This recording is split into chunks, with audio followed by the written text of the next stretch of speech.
Así es, 5 puntos esenciales que tienes que conocer sobre el arrendamiento. Y este video, más que enfocado en los contadores, está enfocado en todas aquellas personas que tengan un local, un departamento, una casa, cualquier bien inmueble que tengan a su disposición y que lo quieran o lo estén rentando.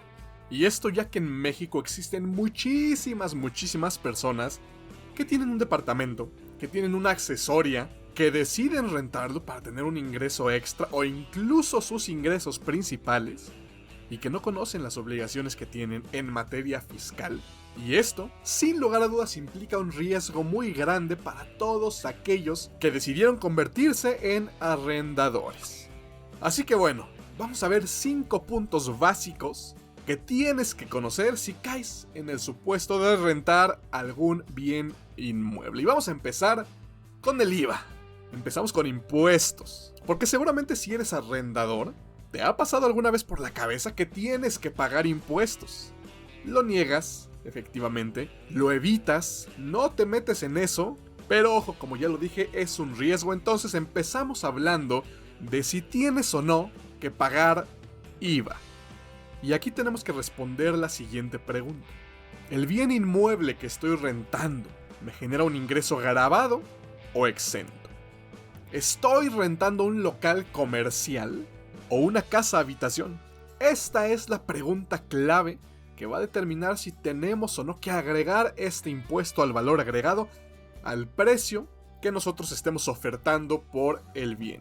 Y para esto, primero que nada, nos vamos al artículo 1 de la ley del IVA, en el cual vamos a encontrar que están obligados al pago del impuesto al valor agregado las personas físicas y morales que, en territorio nacional, realicen los actos o actividades siguientes. O sea que van a pagar IVA los que caigan en los siguientes supuestos. Y la fracción 3 nos dice que los que otorguen el uso o goce temporal de bienes. En la ley del IVA, así es como vamos a conocer al arrendamiento. Entonces, en primera instancia, ya sabemos que si rentamos un bien inmueble, tenemos que pagar IVA. Por lo que de entrada ya concluimos que si rentamos un local comercial, que si en mi casa tengo o adapté una accesoria, la cual le voy a rentar a una miscelánea, a una papelería, a una estética, a un restaurante o a cualquier tipo de comercio, la renta que esté cobrando genera un impuesto al valor agregado del 16%. Pero ahora, cuando la ley no distingue, nosotros no tenemos por qué hacerlo. Entonces también podríamos decir que también si rento una casa habitación está gravada al 16%, pero no. Para esto nos vamos al artículo 20, en donde nos dice que no se pagará el impuesto por el uso o goce temporal de los siguientes bienes. Y aquí, ojo, tenemos que leer cuidadosamente cada una de las fracciones de este artículo. Sin embargo, me voy a enfocar en la más importante. Inmuebles destinados o utilizados exclusivamente para la casa habitación. Si un inmueble tuviera varios destinos o usos, no se pagará el impuesto por la parte destinada o utilizada para casa habitación.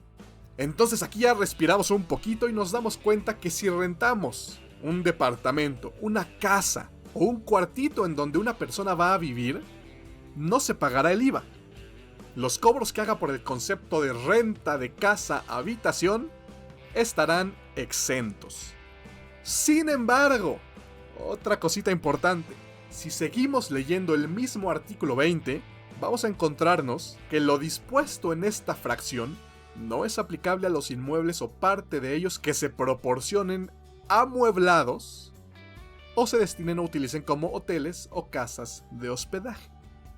Entonces, nuevamente nos empezamos a cuestionar. Oye, yo rento un departamento y tiene muebles, tiene closets, tiene estufa, tiene diferentes cosas, entonces ¿tengo que pagar IVA? Y de nuevo nos seguimos apoyando de la ley. Aquí nos vamos a ir al reglamento de la ley del IVA en su artículo 45 para ver que no se considera amueblada la casa habitación cuando se proporcione con bienes adheridos permanentemente a la construcción y con los de cocina y baño, alfombras y tapices, lámparas, tanques de gas, calentadores para agua, guardarropa y armarios, cortinas, cortineros, teléfono y aparato de intercomunicación, sistema de clima artificial, sistema para la purificación de aire o agua, chimenea no integrada a la construcción y tendederos para el secado de la ropa. Una gran lista de cosas que puede tener nuestro bien inmueble y aún así no se va a considerar amueblada para la ley del IVA. Así que bueno, hasta aquí ya sabemos quiénes van a pagar IVA, quiénes no van a pagar IVA por sus arrendamientos. Y un último detalle que también tienen que conocer las personas que están rentando, más aún los que están rentando un local comercial: las retenciones. La retención del IVA. ¿Qué es esto? El artículo 1A nos dice que están obligados a efectuar la retención del impuesto que se les traslade los contribuyentes que se ubiquen en alguno de los siguientes supuestos. Y la fracción 2 nos dice que sean personas morales que reciban servicios personales independientes o usen o gocen temporalmente bienes prestados u otorgados por personas físicas. A ver, no nos revolvamos. ¿Qué quiere decir todo esto? A ver, si yo, persona física, tengo un local comercial y se lo voy a rentar a una empresa, a una persona moral, aquí la persona moral me tiene que retener el IVA. Ya vimos que si es un local comercial, lo que yo cobre de renta va a generar un IVA, ¿no? Pero ahora, si caigo en este supuesto de ser persona física y rentarlo a una persona moral, la persona moral va a agarrar ese IVA, no me lo va a pagar a mí y él se lo va a llevar al SAT directito. Entonces, aguas aquí, arrendadores, mucho cuidado con a quién le están rentando su local comercial. Y nada más para terminar, esta retención del IVA, según el artículo 3 del reglamento de la misma ley, no será del 100%, sino de las 2/3 partes del impuesto. Y bueno, hasta aquí el primer punto esencial del arrendamiento. Y seguimos con otro de los impuestos innombrables para muchas personas que se dedican a rentar: el impuesto sobre la renta. Y aquí volvemos a lo mismo. Muchas personas que se dedican a rentar piensan que de entrada pagar impuestos sobre la renta ya es cobrar el 30% menos. Muchas personas que rentan una casa en 5,000 o 10,000 pesos, que no se quieren meter en temas de impuestos porque dicen: oye, yo no quiero pagarle el 30% al SAT, con eso vivo, básicamente, ¿no? Pero ojo, no siempre es así. La mayoría de las ocasiones, las personas físicas que rentan un local, 2 locales, un departamento, no van ni de lejos a llegar a una tasa del 30%. Pero bueno, para hablar de impuestos sobre la renta, nos tendremos que ir y tendremos que analizar y estudiar el capítulo 3 de la ley del impuesto sobre la renta, de los ingresos por arrendamiento y en general por otorgar el uso o goce temporal de bienes inmuebles. Este capítulo de la ley es el que vamos a tener que seguir al pie de la letra todas las personas físicas que se dediquen al arrendamiento, así de fácil. Y en términos generales, vamos a tener que pagar impuestos, independientemente de que mi ingreso esté exento de IVA. ¿Sí? Yo puedo estar rentando un departamento, una casa habitación, no pagar IVA, pero tengo que pagar ISR. Pero ahora, no tengo por qué pagar el impuesto sobre la renta sobre la totalidad de la renta, no. De entrada, el artículo 115 de la ley del impuesto sobre la renta, dentro de este mismo capítulo, nos dice que las personas que obtengan ingresos por arrendamiento podrán efectuar las siguientes deducciones. Tengo derecho a deducciones, ¿sí? A pagar menos impuestos. Y de entrada aquí tenemos el pago del predial, ¿sí? Que ojo, lo tiene siempre que pagar el dueño del inmueble. Este impuesto no se le puede trasladar a la persona que esté rentando, ¿sí? Al cliente. Lo tenemos que seguir pagando nosotros, pero es una deducción autorizada. También los gastos de mantenimiento que no impliquen adiciones o mejoras al bien de que se trate y por consumo de agua, siempre que no lo paguen quienes usen o gocen del inmueble. Y aquí es lo mismo. Si yo tengo que desembolsar gastos para mantener el inmueble, para darle mantenimiento, yo, arrendador, me tengo que hacer cargo de estos gastos y también los podré hacer deducibles. Evidentemente también podremos deducir los intereses reales pagados por préstamos, ¿sí? Por créditos utilizados para la compra, construcción o mejoras del bien.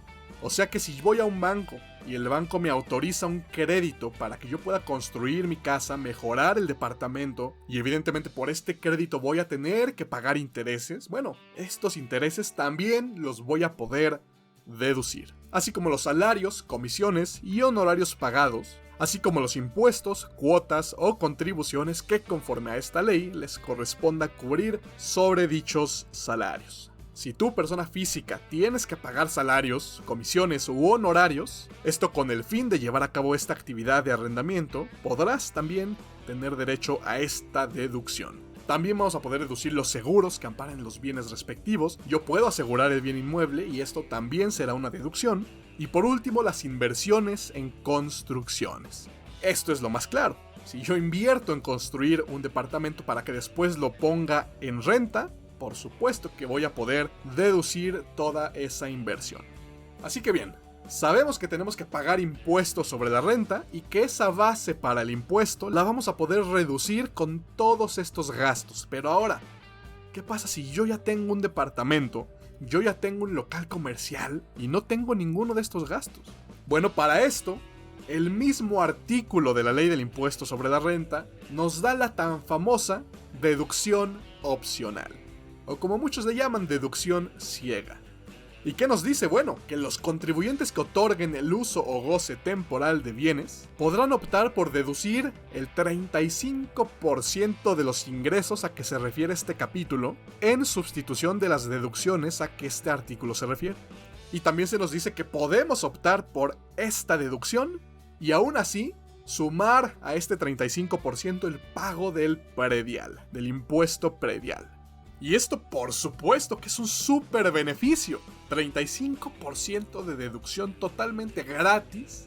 Y aparte el pago del impuesto predial. O sea que si yo no tengo gastos, si yo tengo mi local ahí y de alguna manera pues no necesito estar invirtiendo, no necesito estarle dando mantenimiento, no necesito pagar intereses por ningún otro concepto, bueno, la misma ley ya me da el 35% de deducción. Así que aquí hay que valorar, asesórense, chequen qué les conviene más, si juntar todos esos gastos que de por sí ya tienen, o decir, bueno, nos vamos por la deducción opcional. Y aquí, rapidísimo, tenemos que juntar el IVA con las deducciones, porque digo, el IVA que ustedes se puedan acreditar tiene que guardar una relación con todos aquellos gastos deducibles.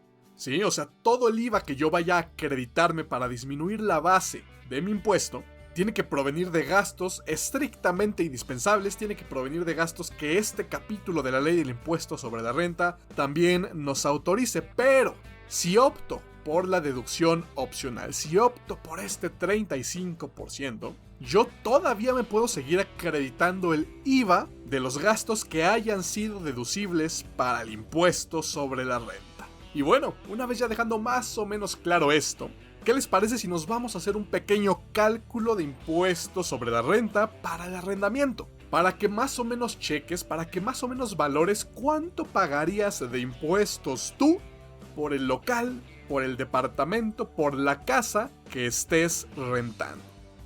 Y bueno, para eso nos vamos a nuestra hoja de cálculo, a nuestra hoja de Excel. Y aquí evidentemente, bueno, ya tenemos todo formulado, ya con nuestras tarifas actualizadas al 2021. Pero vamos a hacer la prueba. Vamos a ver cuánto pagaríamos de impuestos si estamos rentando un departamento. Si aquí no hay que meternos ahorita con IVA, o incluso un local comercial. Aquí estamos hablando nada más de impuestos sobre la renta. Y también vamos a considerar que únicamente vamos a deducir esta opción, esta deducción opcional del 35%. A ver, una renta normalita en la ciudad, una renta bastante decente, es de alrededor de unos 10,000 pesos. Entonces los metemos aquí, ya automáticamente nos calcula los 3,500 de deducción, ingreso gravable 6,500 pesos, o sea, solamente vamos a pagar impuesto sobre los 6,500, pero nosotros cobramos 10,000. Seguimos el cálculo del mismo capítulo de arrendamiento, ¿no? Conforme a la tarifa de arrendamiento mensual. Y aquí nos podemos dar cuenta que llegamos a un impuesto de 433 pesos. 433 pesos a pagar de impuestos sobre un ingreso de 10,000. Y aquí es donde yo me pregunto, ¿esto es el 30% de mis ingresos? ¿Vale la pena no pagar impuestos? ¿Vale la pena no darse de alta, no emitir facturas, no enterar mis declaraciones mes con mes por 433 pesos y con un ingreso de 10,000? Yo creo que no. Pero bueno, vamos a seguir. Una renta barata, una renta también muy común en la ciudad, en el país en general, la mitad. 5,000 pesos de renta nos da un impuesto de 179 pesos a pagar. Y vuelvo a lo mismo, no creo que valga la pena arriesgarnos tanto por no pagar estas cantidades. Y esto era nada más para que vean de manera gráfica, ¿sí?, lo que tenemos que pagar de impuestos por ingresos. Una última, 20,000 pesos. 20,000 pesos nos dan un impuesto de 1,349 pesos por pagar. Así que bueno, ustedes ya tienen que ir considerando esto. Tienen que tener muy en mente que pagar impuestos no necesariamente es afectar mi liquidez de manera considerable, ¿no?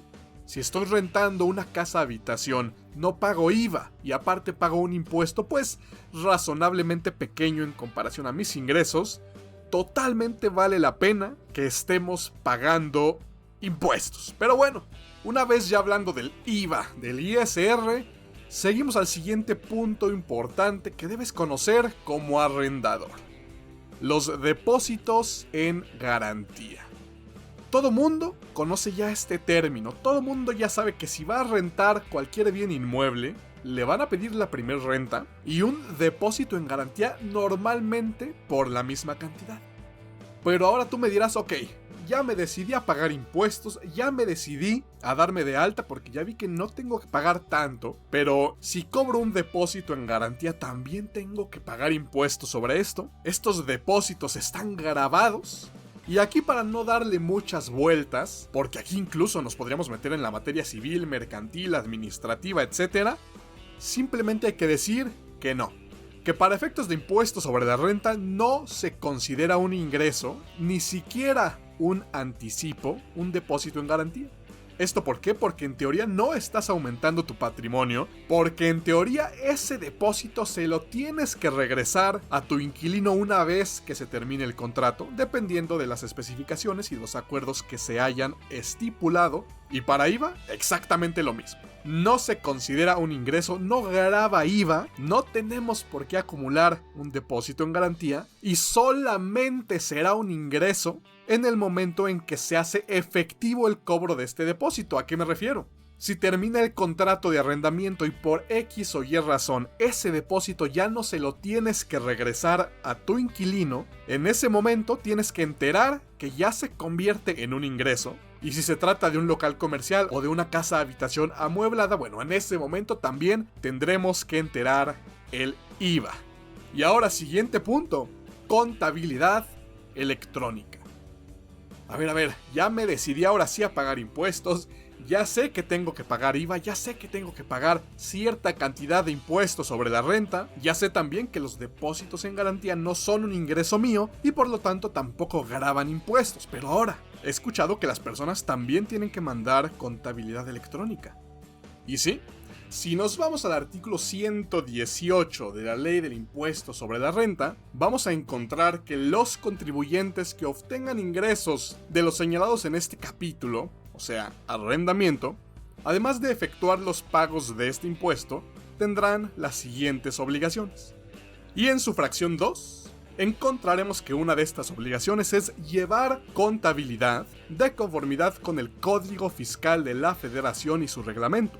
Pero no quedan comprendidos en lo dispuesto en esta fracción quienes opten por la deducción del 35% que ya leímos hace rato. O sea que no importa cuánto esté cobrando de renta, no importa si rento locales comerciales o casas habitación, si opto por el 35% de deducción, no estoy obligado a enviar contabilidad electrónica. Pero ahora, si tienes esas deducciones, si a ti no te conviene optar por ese 35%, no te preocupes. Si tus ingresos anuales no superan los 4 millones de pesos, también estarás exento de enviar la contabilidad e incluso de presentar la tan famosa declaración informativa de operaciones con terceros. Así que bueno, contabilidad electrónica, la mayoría de los arrendadores no estarán obligados a enviarla, sin embargo, es una recomendación llevarla. Tener contabilidad en el caso de que te dediques de lleno al arrendamiento, de que tengas varios inmuebles, de que tengas varios gastos, pero sinceramente si solamente rentas un departamento, si solamente rentas un local, opta por ese 35% y te evitarás de muchos problemas y estarás cumpliendo aparte con tus pagos de impuestos. Y ahora la última recomendación, el último punto esencial que tienes que conocer como arrendador: la emisión de CFDIs, comúnmente llamados facturas. Esta es una obligación que ha tomado muchísima relevancia en los últimos años. Y la verdad, muchísimos arrendadores ni siquiera saben de su existencia. E independientemente de todos los requisitos que tiene que tener el CFDI, el hecho de emitirlos ya te quitará un riesgo potencialmente enorme. Y empecemos con la obligación, porque es el artículo 118 también, pero en su fracción tercera, la que nos dice que expedir comprobantes fiscales por las contraprestaciones recibidas también es una obligación. Pero ahora, independientemente, repito, de la forma del CFDI tal cual, en el 2019 hubo una reforma a esta obligación, porque a partir del 2020 se añade lo siguiente: que tratándose de juicios de arrendamiento inmobiliario, en los que se condene al arrendatario al pago de las rentas vencidas, la autoridad judicial requerirá al acreedor que compruebe haber emitido los comprobantes fiscales a que se refiere esta fracción. En caso de que el acreedor no acredite haber emitido dichos comprobantes, la autoridad judicial deberá informar al SAT la omisión mencionada en un plazo máximo de 5 días contados a partir del vencimiento del plazo que la autoridad judicial haya otorgado al acreedor para cumplir el requerimiento. ¿Y todo esto qué quiere decir? Que si por alguna razón yo no estoy pagando impuestos, yo no estoy emitiendo CFDIs, y evidentemente no se los estoy entregando a mi inquilino, si empieza a no pagarme la renta, si pasan 2, 3, 4, 5 meses y no me ha pagado, bueno, tú dirás, me voy a juicio, lo voy a sacar y voy a hacer que me pague. Pero ahora, ahí es donde la autoridad te va a pedir esos comprobantes fiscales y que se los hayas entregado a tu inquilino. Y si no existen, esta autoridad judicial le va a decir al SAT: ¿y qué crees? Aquí ya perjudicaste tu juicio y aparte, el SAT ahora sabe que le debes impuestos. Entonces aquí quien tiene las de perder eres tú, arrendador.